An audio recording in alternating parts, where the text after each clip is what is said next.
Play y no hago más nada, solamente que jugar. Últimamente es que salir a la calle me aburre mucho. Cada vez que salgo me aburro y no quiero hacer nada más. Solamente con el Play me encanta jugar este juego y no quiero hacer más nada. Ey, pásala, bro.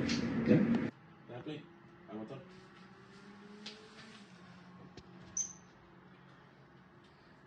Giancarlos, ¿no has dormido nada? Sí, ¿Ya todo el día jugando? ¿En serio? sí.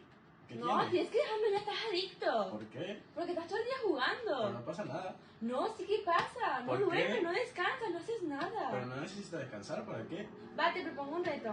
¿El qué? Si estás 24 horas sin tecnología, nada, pero nada de tecnología, te compro la Play 6. Uf. ¿Sí? No sé. Acepta, dale. Pero me la compras. Sí, te vas a dar cuenta de muchas cosas. ¿De qué? Vas a ver.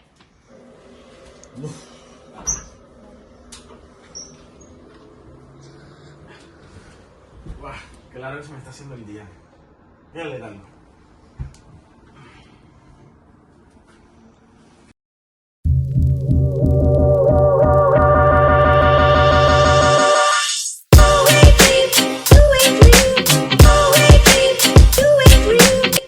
Bueno, ya solo me queda dormir y que pasen estas 24 horas.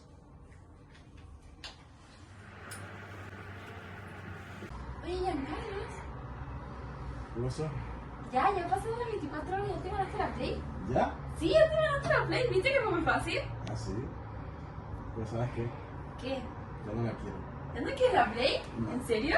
No, ya no la quiero. ¿Y eso? Me di cuenta que puedo irse en la Play. ¿En serio? Hace muchas cosas más que eso. ¿Estás feliz? Sí. Vale. Pues,